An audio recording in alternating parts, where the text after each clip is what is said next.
Salut à tous, ravi de retrouver sur canalturf.com. On va évoquer le programme de ce vendredi 11 janvier et son quintet plus. Il aura pour cadre l'hippodrome de Paris-Vincennes. Il s'agira du prix de Mauriac. En parlant de quintet, eh bien sachez que depuis jeudi 10 janvier, la gamme de Paris a été modifiée. Les gains seront désormais valorisés. Il n'y a plus de bonus 4 sur 5, il n'y a plus également de numéro plus. Dès lors, des gains valorisés pour ce quintet, une précision qu'il fallait souligner. Concernant donc cette épreuve, j'ai placé en tête le numéro 13, El Niño Montaval. C'est un cheval qui reste sur un probant succès. Il est confirmé dans les tournois de ce genre. Il sera pieds nus. Il affiche 12 podiums, dont 5 victoires en 26 courses courues, preuve de son efficacité. J'en ai fait mon favori. Je poserai le numéro 14, Évric de Guèze, qui lui aussi est confirmé à Vincennes. Il compte déjà 4 victoires à Vincennes, et ce sur les 10 succès qui figurent à son palmarès, et ce en 16 courses courues. Sachez qu'il retrouve le tracé sur lequel il a gagné. C'était au mois de décembre. Le numéro 9, The Bucket List, mérite crédit. Un cheval scandinave qui n'a pas tardé à se mettre en évidence sur notre sol. Troisième d'un quintet en septembre devant 3 de ses rivaux du jour. Il vient de gagner très facilement le prix de la Picardie. Une confirmation est attendue. Attention également au numéro 18, Extra Light. Elle est en forme. Elle vient de se classer 3e du groupe 2, prix Aristemar. L'engagement est beau. On garde. Numéro 4. Transcendance a été jugé digne de courir des groupes 1 en Scandinavie, à l'instar de The Bucket List. Et pour ces deux dernières prestations, Vincennes, eh bien, le cheval n'a pas eu le meilleur des parcours, étant souvent contraint de progresser le nez au vent. Avec un meilleur scénario de course, il peut parfaitement inquiéter les précédents cités, à mon avis. Numéro 6, Epic Jewelry est quant à lui toujours à la recherche d'une première victoire à Vincennes, mais il y compte déjà plusieurs places intéressantes. Je pense notamment à sa 4e place obtenue dans la finale de l'Open des Régions remportée par Évric de Guèze. Il mieux vaut donc s'en méfier. Pour des outsiders sympathiques, pourquoi pas se pencher sur le 16 Hérode Ludois. Pas gagné depuis le mois de mars 2017, ça commence à dater, mais le cheval vient de fournir une bonne valeur en courant décembre sur ce parcours en classant 4e. Attention également au numéro 8, c'est Elsa du Pomereux.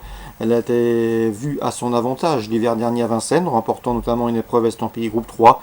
Elle a maintenant 2 parcours dans les jambes après un break estival. Il faut commencer à la surveiller. Résumé chiffré pour ce quintet du vendredi 11 janvier. 13, 14, 9, 18 devant le 4, le 6, le 16 et le 8. Dans la deuxième course à Vincennes, j'aime beaucoup le 6 Gréco Simardière. Il était chuchoté le jour de ses débuts sous la selle, et ce jour-là, il a répondu présent, s'imposant avec la manière. Le 106 Gréco Simardière, un cheval qui va ne faire que progresser. Il s'est montré un peu vert le jour de ses premiers pas. On lui posera le 210 Galéo du Tordoir, qui reste lui aussi sur une victoire sous la selle. Attention également au premier pas dans la discipline du numéro 8 Gold de la Côte, un cheval régulier. Le 6, le 8 et le 10 dans la deuxième. Dans la quatrième, course réservée aux juments, j'aime bien le 5, Hugolinast, une jument italienne qui vient de se classer 2e à Vincennes, et le numéro 2 également, Mamazane, qui elle a couru la même course que la précédente citée, s'est classée en 6e, mais elle a été prise de vitesse et elle est revenue bien finir, on garde, 405-402. Dans la 6e, le 606 Gérard mérite crédit, elle a bien gagné en débutant à Laval, elle a confirmé dans la foulée en se classant 3e honorablement à Vincennes. C'est un choix prioritaire en compagnie du numéro 4 Gamma Duchesne qui vient de conclure dans son sillage. Attention également au numéro 2 Goldie Mary, régulière et proche à l'évidence d'un premier succès. Dans la 8e, difficile d'aller contre le 810 d'Orgali qui reste sur 5 victoires consécutives autre montée. L'opposition pour lui, le 11 Duc du Lupin, un cheval qui a prouvé également qu'il avait la pointure d'une course comme celle-ci, il reste sur une victoire. Et le 4, Délicieux du CB, qui reste lui aussi sur une victoire convaincante. 10, 11 et 4 dans la 8e. Concernant Pau maintenant en Réunion 2, dans la première, le 104 Roncet mérite crédit, c'est l'une des meilleures valeurs théoriques du peloton. Le cheval reste sur 3 succès, il a déjà gagné sur le sable, notamment celui de Deauville. C'est un choix prioritaire. Attention également au 101 Scaletto, qui vaut mieux que ne l'indiquent ses derniers classements, 104, 101. Dans la troisième, je vous conseille le 305 Fear Lady, présenté par François Nicole. Cette pouliche vient de s'imposer sur les haies de Pau le 22 décembre. Elle débute sur le steeple avec des prétentions.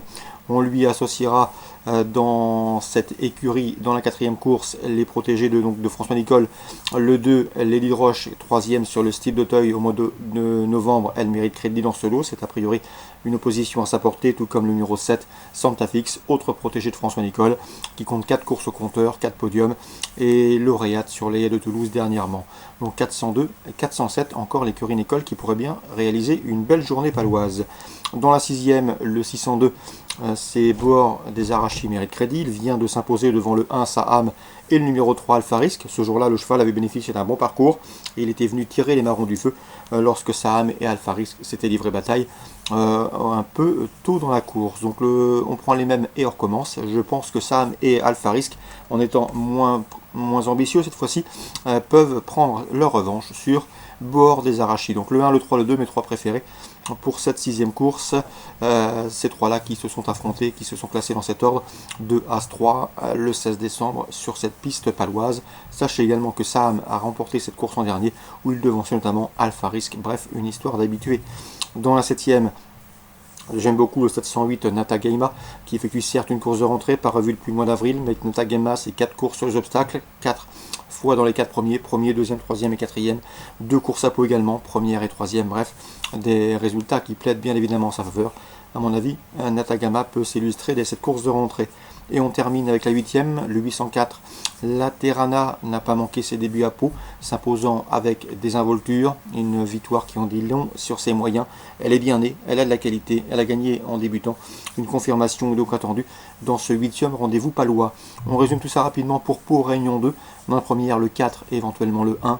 Dans la 3e, le 5. La 4e, le 2 et le 7. La 6e, As 3 et 2. La 7e, le 8 et la 8e, le 804. Excellent jeu à tous, bonne journée. Rendez-vous demain désormais pour une nouvelle émission.